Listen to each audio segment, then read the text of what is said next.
একটি ভিডিও ভীষণভাবে ভাইরাল, যেখানে দেখা যাচ্ছে কলকাতার রাস্তায় বেশ কিছু মানুষ মিছিল করছে।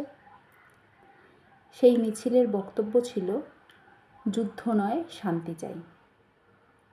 বেশ কিছু রিপোর্টার সেই মিছিলটাকে কভার করতে এসছে। এক বয়স্কা ভদ্রমহিলাকে রীতিমতো ঘিরে ধরে প্রশ্ন করছে।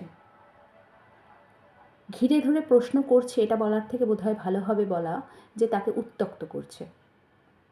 সেই বয়স্কা ভদ্রমহিলা এতটা রাস্তা হেঁটে আসার কারণেই হোক, বা হয়তো কোনো শারীরিক সমস্যা আছে সে কারণেও হোক, রীতিমতো হাঁপাচ্ছে। হাঁপাতে হাঁপাতে উনি প্রশ্নের উত্তর দেবার চেষ্টা করছেন।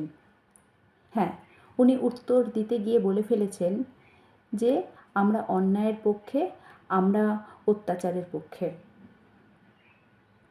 সেই নিয়ে একদম ফেসবুক দুনিয়া উথাল পাথাল হয়ে যাচ্ছে। ট্রোলের পর ট্রোল, ট্রোলের পর ট্রোল। বলছি, আপনাদের এরকম ভুল হয় না? এরকম কি কখনো হয় না যে বলতে চাইছেন এক কথা আর বলছেন ঠিক তার বিপরীত কথা? জানেন তো, আমার ব্যক্তিগত জীবনে না এরকম বহুবার হয়েছে।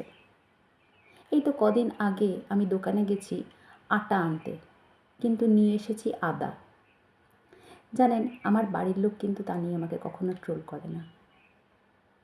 আপনাদেরকে বলবো, বাস্তব পরিবেশ পরিস্থিতি বুঝুন, একটু মানবিক হন। কি বলুন তো, ট্রোল করা না ভীষণ সোজা। ট্রোল করাটা কোনো বীরত্বের কাজ না। তাই মানবিক হওয়ার আবেদন করব। ধন্যবাদ।